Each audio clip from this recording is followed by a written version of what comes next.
রাজধানীর জুরাইনে মা বাবার কবরের পাশেই সমাহিত করা হয়েছে লেখক, গবেষক ও বামপন্থী তাত্ত্বিক রাজনীতিক কমরেড বদরুদ্দিন উমরকে। এর আগে সকালে তাকে কেন্দ্রীয় শহীদ মিনারে শেষবারের মতো শ্রদ্ধা জানানো হয়। তারপর ঢাকা বিশ্ববিদ্যালয়ের কেন্দ্রীয় মসজিদে হয় তার নামাজে জানাজা। নাবিল জাহাঙ্গীরের রিপোর্ট।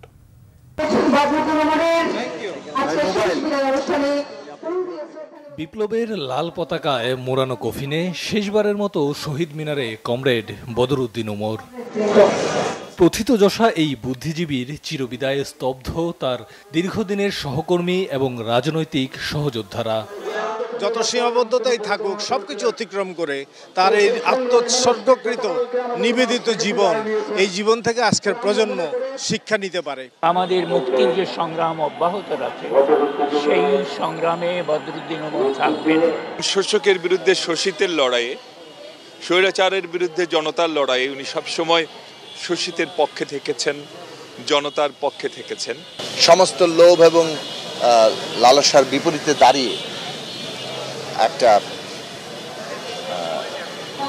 মানুষের প্রতি নিষ্ঠাবান থাকা, জনগণের বৃহত্তর স্বার্থের প্রতি, দেশের প্রতি নিষ্ঠাবান থাকা, সেই জায়গাটা বদরুদ্দিন উমর তৈরি করেছেন।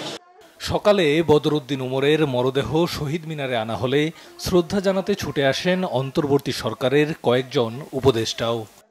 আমি মনে করি যে উনি অনেক বড় একজন তাত্ত্বিক এবং ঐতিহাসিক হিসেবে ভূমিকা রেখেছেন।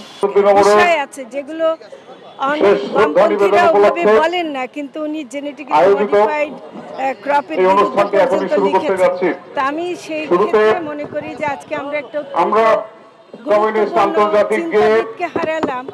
আমাদের জুলাই গণ অভ্যুত্থানের যারা অগ্রনায়ক ছিলেন তাদের অনেকেই ওনার চিন্তা চেতনা দ্বারা প্রভাবিত ছিলেন বলে আমি বিশ্বাস করি। উনি সারা জীবন বাংলাদেশের জন্য প্রাসঙ্গিক থাকবেন। শ্রেণী শোষণ ও ফ্যাসিবাদের বিরুদ্ধে আপোষহীন লেখক, গবেষক এবং বামপন্থী রাজনীতিবিদ বদরুদ্দিন উমর ভবিষ্যৎ প্রজন্মের কাছে আলোর দিশারি হয়ে থাকবেন বলে বিশ্বাস তার সহযোদ্ধাদের। তিনি সাধারণভাবে আমাদের দেশের শোষক শ্রেণী, সাম্রাজ্যবাদ, আধিপত্যবাদ, এইসব অশুভ শক্তির বিরুদ্ধে জনগণের সংগ্রামকে অগ্রসর করার অবস্থানে স্পষ্ট পদক্ষেপ গ্রহণ করেছেন।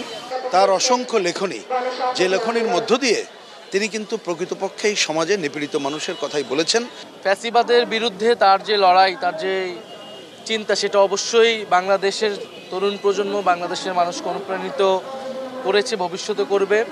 বাদ জোহর ঢাকা বিশ্ববিদ্যালয়ের কেন্দ্রীয় মসজিদে নামাজে জানাজা শেষে এই কিংবদন্তিকে চিরনিদ্রার জন্য নিয়ে যাওয়া হয় রাজধানীর জুরাইনে। নাবিল জাহাঙ্গীর, বাংলা ভিশন, ঢাকা।